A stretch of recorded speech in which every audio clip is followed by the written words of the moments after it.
What's up, guys? It's Eli with Night Jiu-Jitsu, and this is the video that I have for you today. It's about Darces. I love Darce chokes theoretically. I like them a whole lot. But they're one of these things that really made me think about how to combine things, because you have to have entry points into them. You have to know how to set them up, where to set them up from that's appropriate.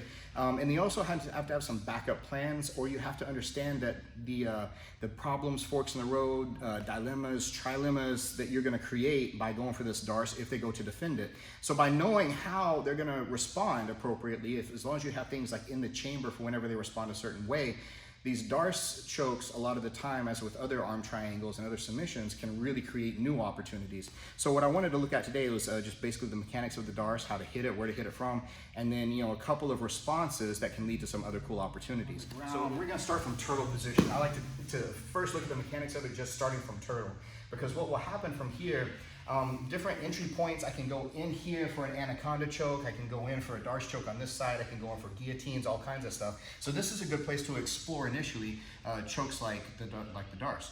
So what I'm gonna do here is think about that my arm is gonna enter in by his armpit. It's gonna come out up here by his shoulder, or by his neck rather, like this. I'm gonna put this hand on the back of his neck here, palm up. I'm gonna gable grip my two hands together. I'm gonna push down on his head and lift up here this way to flip him over in front of me. Now, I don't follow over this way. I'm not rolling like an anaconda choke. Instead, I'm centering myself over here perpendicular to him, and I'm gonna keep pushing his head in and reaching my arm through. A good way to get this arm in deep enough is to drop my head and neck down here toward his love handle, that way, and push and pull through nice and deep. Then I'm gonna shove this one toward the ground here this way, and then sprawl forward, squeeze, and then there's the Darce right there.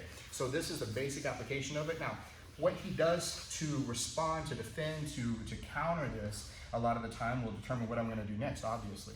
So a common response that I might encounter here is that he knows that I'm reaching through this arm, trying to find his head over here. So he tries to keep his head away from me, right? So that's why I wind up doing this, to try to pull it back into place, or I try to lock and push back here. But if he's got a strong neck and he's really prepared for this and his timing is on, then he may keep that head away from me. So a good backup plan for me to have here, if I can't reach his head, he's keeping it way too far back, I'm gonna bring this hand to the other side here on top of his neck. So what that's gonna allow me to do now is I'm gonna make a pass to the other side of his body and staple this hand to the floor. This hand can help me a little bit if I need to, but I come here and it puts him flat back on the floor like this. Now, this creates some cool opportunities from me. If it's no gi, one of my favorite things to do from here is to go in for a gable or S grip, and then go no gi baseball bat choke here. So what's happening with that, I'm putting palm to palm, I'm getting my S grip, and I'm gonna drop this elbow back here, make that connection, fold around his neck, elbows come together here, this way up and squeeze, and it's a really nasty no gi baseball bat choke. Obviously, we're in the gi today, so if we get here, I can go in for a standard baseball bat choke this way here, turn the corner, and finish that baseball bat choke like this too. So what we'll do here is I'm reaching like this. He's reaching his head back. I'm gonna turn to safety with this way here. I'm gonna try to keep his arm cut off on that side right there. As he goes to frame toward me, I'm gonna shove this one down nice and low, and I'm gonna use this to pick his head up, step, kick around and through, and then now I've got my mounted triangle on top of him, or armbar option if I'm not getting that mounted triangle for some reason. Of course, the mechanics of this, I'm trying to keep the knees pointed the same direction, not pushing away from each other. I fold the two legs in this way, keep my hands here, squeeze, or armbar.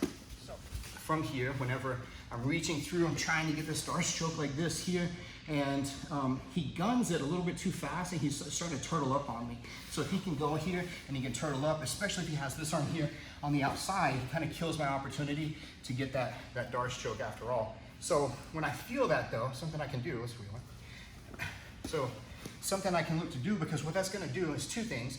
He's keeping me from getting in deep enough on this side, and when he goes to turtle like this here, so I have a shallow grip 1 and 2. Shallow grip to his armpit, and then I shoot this one in, shallow grip here. Now, you can either use an S grip or a wristwatch grip. I often find that a wristwatch grip here, like a guillotine, is one of the better ones to use on this choke.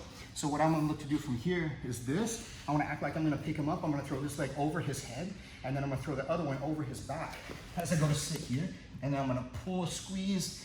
It's a really nasty choke, proving a necktie like that. So now, I like to show gi and no gi variations. Obviously that one works gi or no gi, and it's a really nasty tight choke. But if my gi is already kind of bloused out like this here, and I shoot in and I feel like he's gonna turtle on me like that, then I can take this one here as he goes to turtle and I can shoot inside this way. So what I'm doing is reaching this one under, passing it to my other hand like this, here, and then now it's even worse because as I go to sit in here this way, 1, 2, here, then that choke is even tighter because I'm using the strip of my gi and my lapel here. So on this one here, if my gi is already bloused out and I feel that he's got that kind of, yeah, he's going here, he's going to turtle. This one here, I can pass it underneath. I'm handing it to my other hand like this here. So now it's not just the connection of my two hands going into the Peruvian, but it's this lapel piece right here that's going in tight around his neck. I'm going to step over the back of his neck here. As I go to sit down, I'm throwing my other leg over his back this way here. And then that way is pulling up and it's doing, accomplishing basically the same thing as the Peruvian necktie, but this time it's actually a Gerby choke, which is what this is called when I use a lapel like that around my back. Another place that we can look to find this Darce choke that's pretty sneaky is off of the ghost escape a lot of the time. So basically what is happening here, if we start in side control and he's got some kind of just basic side control on me like this here, my arm here it's in danger a little bit, but it's especially in danger whenever he goes to throw this arm to the other side. Now, when this arm is on the other side, it's between his two arms and it's primed for attack. So this is dangerous for me. I can hide the arm this way here, but if he does a good job of isolating it and not so good of a job of isolating this one, then what I can do here is throw this arm over the back. This arm here by his hip is gonna disappear to the other side of his body like this. So if he's starting to think about maybe starting to isolate this arm or maybe like wanting to move to north-south or attack for Kimura, anything like that, then what I can look to do from here is push his head down, punch up toward his hip like this here, and then kind of run my legs out from underneath this way. And once I clear out to the side here, I want to try to get up here as much as I can. I don't want to stay here and try to finish the Darce choke. I want to try to get my head up on top of him here, and then come this way, squeeze, and then I've got a Darce from bottom coming out off that escape, often referred to as the ghost escape like that. So anyway, guys, that's a couple of routes to get to that Darce choke, whether we're going from turtle position, from side control, even from bottom side control like that ghost escape. And it's also got some backup plans to it. It's important that I have some good solid problems created from my initial thing. And it's not that those backup plans are what I'm planning on throwing up this weak submission attempt and then having it fail, so I have to resort to these backup plans. The main function of backup plans is actually to instill confidence for you to throw that primary attack. Because oftentimes, like if you have the confidence that I know even if this goes wrong, even if I screw this one up, I'm still gonna have the ability to finish with one of these other things.